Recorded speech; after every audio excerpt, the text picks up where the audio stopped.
આપણા આ વિસ્તારની અંદર ઘણા વખતથી આ હરિભક્તો અને સંતો મહેનત કરી રહ્યા હતા ને અભિષેક સ્વામીએ બહુ દોડા કર્યા કે તારીખ માટે. તારીખો ખાલી જ નથી બધી, પણ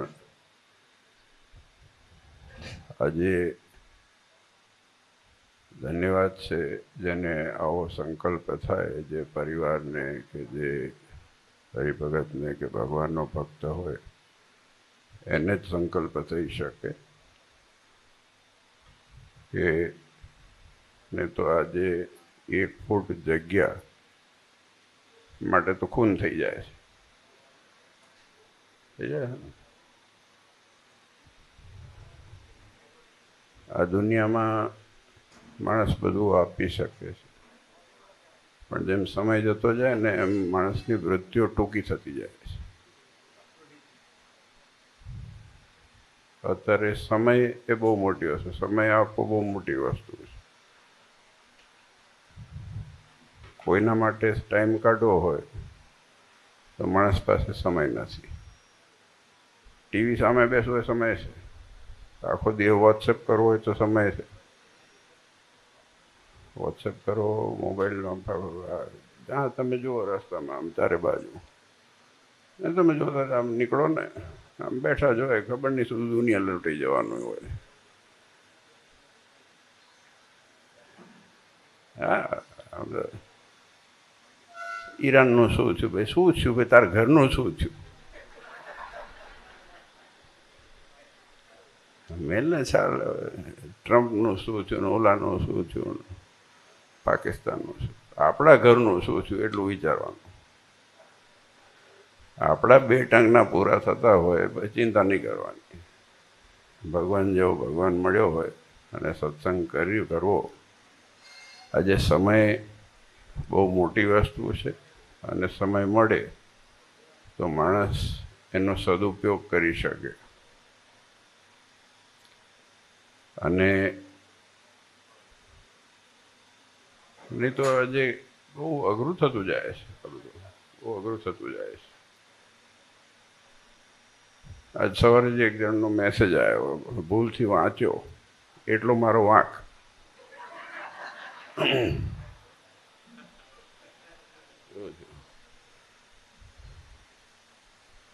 મને કે મળવું છે. મેં કહ્યું શેના માટે? ખાલી ગપ્પા મારવા માટે. મેં કે ભાઈ હું ગપ્પા મારવા હોય તો મારો પરિવાર નથી, હું તારી જોડે મારું? આખી ગામનો ચોરો છે કે બેવા બે? એટલે માણસ ખબર નહીં આમ કઈ દુનિયામાં હોય, મને તો નથી ખબર પડતી. અને મારીએ ગપ્પા, પણ જે મેસેજમાં લખીને આપે ગપ્પા મારવા આવું છે એનો એજન્ડા કંઈક તો હોય. આ વાતો કરીએ અમે આ ગપ્પા છે, પણ આ ભગવાનના અર્થેની કામ છે તો કોઈ સદુપયોગ થાય.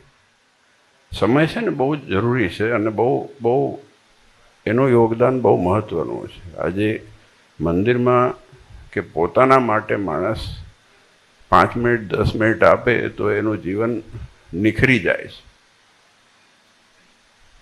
આજે માણસ સમય નથી અને સમયનો ઉપયોગ કરતા કાં વિવેક બુદ્ધિ નથી. મહારાજે કીધું વિવેક બુદ્ધિ એની ખૂબ જરૂરિયાત છે જીવનમાં. વિવેક બુદ્ધિ ને સમય સૂચકતા, આ 2 વસ્તુ છે ને હું માનું છું બહુ જરૂરી છે. સમય સૂચકતા એ માણસમાં ઓછી હોય, વિવેક બુદ્ધિ ઓછી હોય તો જિંદગીમાં તકલીફ જ આવે. અને સમય પછી વિશેષ કરીને આજે તો જો આ પરિવારે પોતાનું મકાન ને જગ્યા એનો મંદિર થાય એના માટે થઈને સંકલ્પ કર્યો. મને અભિષેક સ્વામી અને છોકરાઓએ બધા વાત કરી, ધન્યવાદ છે. 2026માં આવા વિચારો લોકોને આવે છે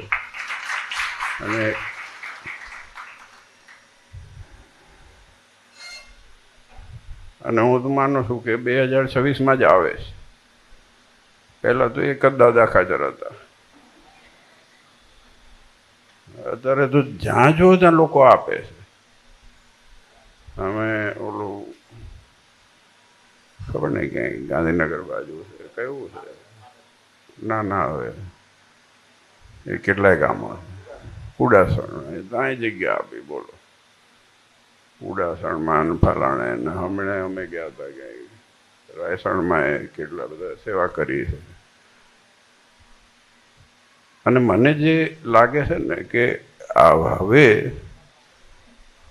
હવે જે લોકો આપે છે ને એ સાચું આપે છે. પહેલાં તો હતું, સાચું જ હતું, ભાવનાથી જ આપતા હતા, પણ એ માણસ છૂટા છવાયા હતા. હવે જે આવ્યા ને એ બ્રહ્માસી કીટ લગી જોયું, જૂઠું સુખ જાણીને વગોયું. હવે લોકોને ખબર પડી કે આમાં કંઈ છે નહીં, જો આ મૂકીને ગયા ને તો છોકરા એકબીજાને કાપી નાખશે. સાચી વાત છે, અને આ જ વાસ્તવિકતા છે. આપણા દેશની જો પરિપાટી જોવા જાઓ તો ન્યુક્લિયર ફેમિલી રહી નહીં.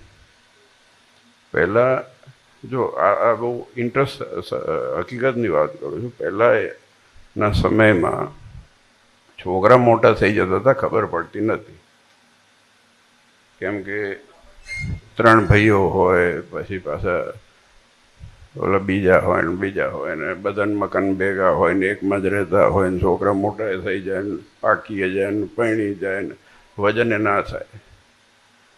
અત્યારે હવે બચું કુચું બંગાળ એકમાં રહેતા હોઈએ ત્યારે એ ન્યુક્લિયર ફેમિલી નથી રહી. અને ન્યુક્લિયર ફેમિલી નથી, એમાં તરાડો પડવા માંડી છે આપણા સમાજોમાં. અને અદેખાઈ આ બધી વસ્તુ બહુ ઇન્ટરેસ્ટિંગ છે ને, સમજવા જેવી વસ્તુઓ છે. એના ઉપરથી સ્ટ્રેસ લેવલ વધે છે. એના ઉપરથી એમ થાય કે ભાઈ આને કેમ આટલું છે, આને કેમ આટલું છે, ઓલાને કેમ આટલું છે. એક છોકરો મોટો કરવો પડે તો બહેનોને કેટલી તકલીફ પડે, દીકરી મોટી કરવી હોય બહેનને કેટલી તકલીફ પડે. આપણે ત્રીખે રઝળતા રખડતા નીકળી જઈએ ગામમાં. પણ આ બધી નાની નાની વસ્તુઓ છે જે સમાજને ઉપયોગી છે, જે મહારાજે આપણને પરંપરા આપી છે, સંસ્કારો આપ્યા છે, એની જાળવણી કેવી રીતે થશે? આજે બહોળો વિચાર કરીએ તો સંસ્કારોની જાળવણી કે એકબીજાની અદેખાઈ કે અણસમજણ જે થાય છે એ જ્યાં સુધી ગુણ બુદ્ધિ નહીં આવે, જ્યાં સુધી એકબીજા પ્રત્યે જતું કરવાની તાકાત નહીં હોય, ત્યાં સુધી આપણા સમાજમાં કે સત્સંગમાં તો સત્સંગમાં જોયું છે કેટલાક ઘરમાં દિવાલો થઈ છે. અને કારણ એક જ હોય કે એક માણસ આમ માનતા હોય ને એક આમ માનતા હોય ને બે પાસે સ્વામિનારાયણ ના હોય. હા, તો નવીન વાત છે. તમે બધા ભગવાન, મેં ગઈકાલે જ કીધું, અમે ગઈકાલે ક્યાં આપણે ઉનાવા ગયા હતા, તો એક સિંહાસનમાં હતું માતાજી, પછી આ બાજુ હનુમાનજી ગણપતિ હતા, સ્વામિનારાયણ ભગવાન હતા, અને બધાની વચ્ચે દિવાલો મારી હતી, ગોખલામાં દિવાલો હતી. મેં કીધું એમને પ્રોબ્લેમ નથી, તમારે શું કરે પ્રોબ્લેમ છે? માતાજીને ભગવાન માટે પ્રોબ્લેમ નથી, ઓલે હનુમાનજીને પ્રોબ્લેમ નથી માતાજી જોડે.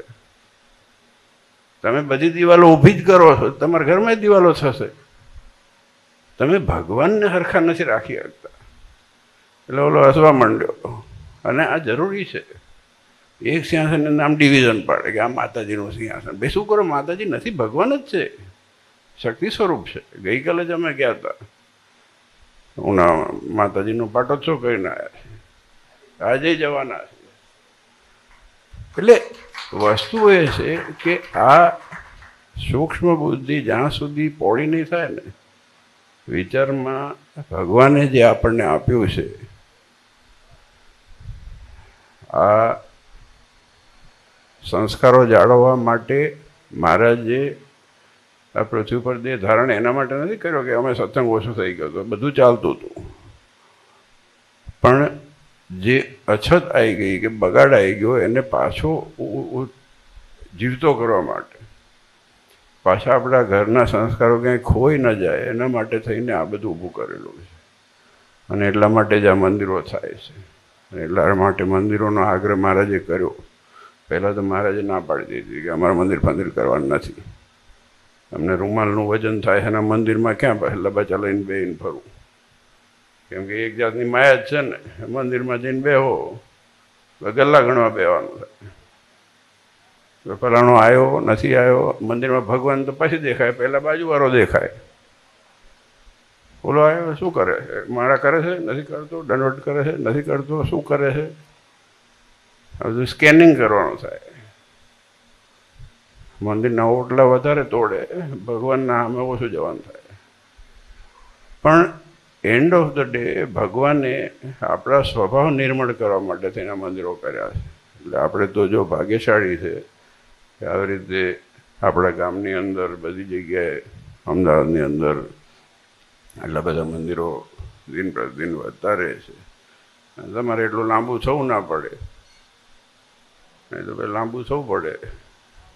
લાંબુ થવામાં વાંધો નથી, લાંબુ થવાની મજા આવે,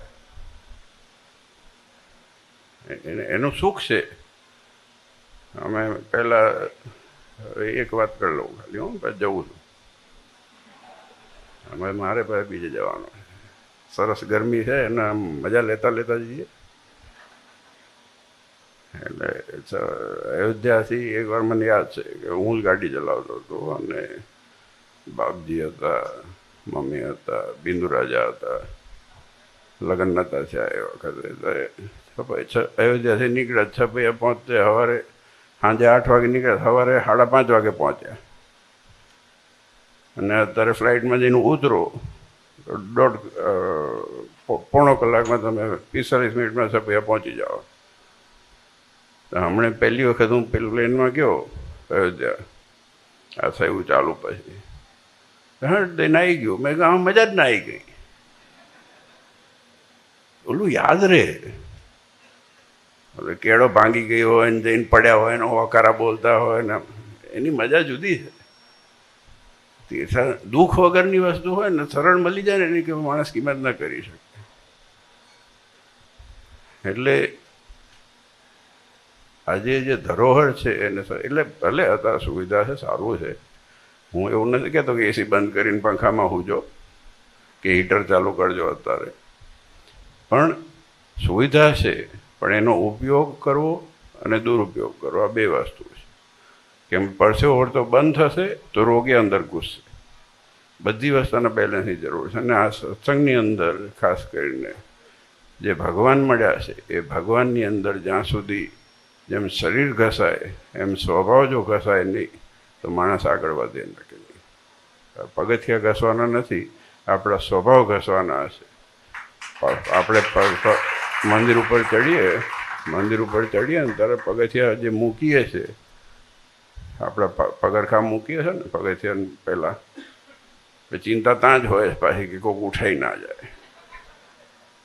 પણ જ્યાં ચંપલા મૂકે ને ત્યાં સમજી લેવું કે સ્વભાવ મૂકીને ચડવાનું છે, અને પછી ચિંતા નહીં કરવાની પગરખાં મળે કે ન મળે. આપણે ત્યાં તો કહેવત છે કે પનોતી જાય, ચંપલ ચોરી જાય. એટલે એ સમજવાની વાત છે કે ઠીક છે, મન મનાવવાનું. હવે આ ક્યાં પગરખાં પહેરીને પેદા થયા હતા, પણ મહારાજ વન વિચરણ કર્યું ત્યાં કોઈ બાટાને ચંપલ લઈને ગયા હતા આપણામાંથી, અને એટલા કાંકરા ને કાંટા આપણા માટે સહન કર્યા છે. આપણે તો ભાગ્યશાળી છે કે આ બધું ઘરે બેઠા એમને મળી ગયું છે. અત્યારે ફર્સ્ટ ક્લાસ ફરીએ છે, ગાદી તકે ગાલમાં સૂર્યા છે ને, એ અમારે તમે જમણવારે હશે પાછો છે ને. બસ લાડવા ખાવા માપે માપે. ઉનાળો છે, આફરો ચડી જાય ને પછી ઉતરે નહીં. પણ ખૂબ આનંદ થયો ઘણો. આપ સૌ હરિભક્તોએ અહીંયા આ મંદિર થાય અને ખૂબ વહેલી તકે પ્રતિષ્ઠા થાય એવી બધાએ વિશેષ કરીને ભગવાનને પ્રાર્થના કરજો, પરિશ્રમ કરજો. અને અભિષેક સ્વામી ખૂબ મહેનત અને ઉત્સાહી છે, એમની સાથે રહીને આપણે આવા મંદિરો થાય. અને ખાસ કરીને ખૂબ અહીંયાના વિસ્તારના હરિભક્તોની ઉન્નતિ, પ્રગતિ વધતી રહે, અને જેને આ જગ્યા આપી તો એનું કલ્યાણ થાય ને, રૂડું થાય ને. આ બેન છે, મને ખબર છે, એ મને ખબર છે, એ કેટલા વખત પહેલાં ક્યારનું ચાલે. એટલે આવો સંકલ્પ થાય મોટી વાત છે. બીજા કોઈને થાય તો કહેજો.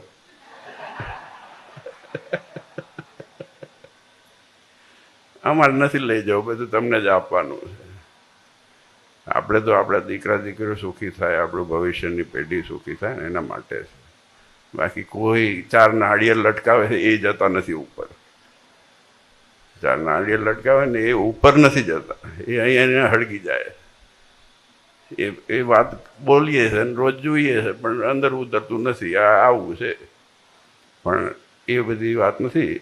પણ આ તો ખાલી સામાન્ય વાત છે. ખૂબ ધન્યવાદ છે આ બધા હરિભક્તોને, તમે બધાને, અને ખાસ કરીને જેને આ જગ્યાનું સંપાદન કરી આપ્યું. હરિભક્તો ખૂબ ઉત્સાહથી ભગવાનનું ભજન કરી શકે એના માટે, અને એનું પણ રૂડું થાય જેનું આવો સંકલ્પ જે બેને કર્યો છે. તો બસ ભગવાન આપ સૌને ખૂબ સુખ્યા કરે એનો નંદ કરું.